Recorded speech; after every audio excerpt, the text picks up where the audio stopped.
Watching things get set up and everything and checking it all out and watching the crowd as the crowd filled in and checking out the first two. We're up on stage when the first two bands were playing, and it's just such a strange sort of reality to be living. How can you deal with that every day and still sort of keep some sort of sanity at all?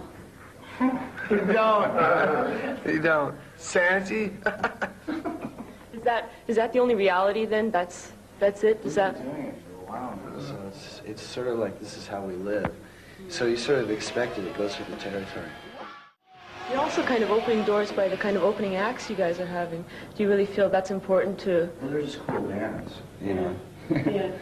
Yeah, it's like if you can't do something for somebody else, and people have done things for us, you know, if you can't do things for other people, it's like, you know, if you're going to get, like, Warrant or somebody to open for you, you know, give it up, you know.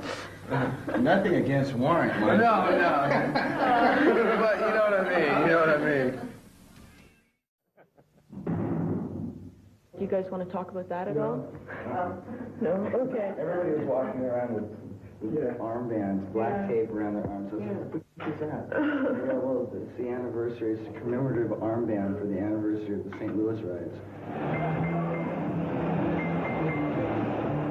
All we could say was like, wow, that was a year ago? Yeah. The tour has been going on that long, I guess, huh? It'll be more than two years after our stateside thing with Metallica is done. You guys are touring now. You just mentioned with Metallica. I was kind of surprised at first when I heard, because you guys both are big enough names that you could probably tour on your own. Why did you guys decide to do that? Well, I think number one, how it got started is, number one, we're friends, you know. It's like when you hang out in L.A. and hang out, like in the music scene, the only friends you really can keep is guys in other bands, because other people try to get, you know, use you or whatever, or, you know, so it's like the only people you can trust are people in other bands. And so many drunken nights we talked of going out and doing a tour, and it finally came together, basically. That's about it. One of the cool things about it is Metallica and Guns N' Roses, as much as I hate to, like, put a label on it, we've probably the most against the grain bands that have become successful and gotten this big, and for us to get together and sort of really, I just show the fact that we managed to pull it off. It opens doors for a lot of other bands. It makes it so that the rules aren't as restricting as they seem to be to people trying to make it or trying to get a foot in the door. It's like, just go for it, which is a good feeling, you know, because we really went, you know, against all odds, and we managed to get here, which is cool. As a journalist, I would think, you know, they would pay attention to more, you know, the rainforest thing that's going on down there, and Yugoslavia and all that, you know. I think sometimes they get their morals or their focus a little screwed up. Yeah, unfocused, exactly. And we're not that big of a deal, you know. We're just a rock and roll band. We're touring, and that's what we're doing. Yeah, one of the things that we've been doing is like this, doing more press, and especially doing it on camera so that we can actually, you know, speak our minds about stuff, because instead of letting other people do it for us, because it just gets out of hand. And it's like, you know, the tabloids and stuff kind of attitude, where they're just feeding off a personality, and it gets to the point where it gets so negative. It's like, what are you trying to concentrate on? What are you trying to communicate with the readers?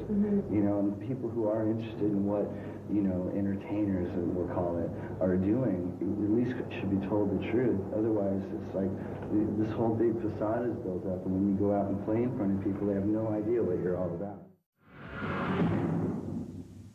As a group, say, Guns N' Roses isn't a politically conscious band, even though as people, as humans we try not to advocate our views on politics as a group, because like he said, we're a rock and roll band, so we try and concentrate on what our lives are about, and sing about that. And if something comes in from the outside, something major, we might sing about it, but we don't like to send messages via the press and stuff.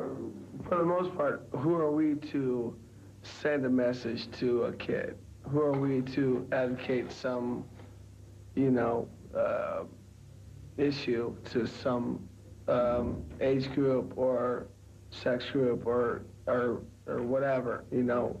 That's too much of we're just a rock and roll band, you know, again, you know, like I said. Oh, they're awesome. Yeah. For what they have to work with, they're great. That's all we wait for. It's like, I don't eat till I come to a gig. So even if it's 3 days, it's like, I swear to God, I it's true. I haven't eaten a full meal since we got into, like, you know, the Spain and Portugal and all that. It's horrible. It's really horrible. It's like you just throw up anything you might eat. That sort of unbridled energy gets us going. So and then you get that friction between the crowd and the band's going, listen, relax, don't throw shit. And eventually they mellow out and they just get into the music. And then it turns into sort of a magic happening, which is nice. In Europe, it's been really special because they don't get this that often.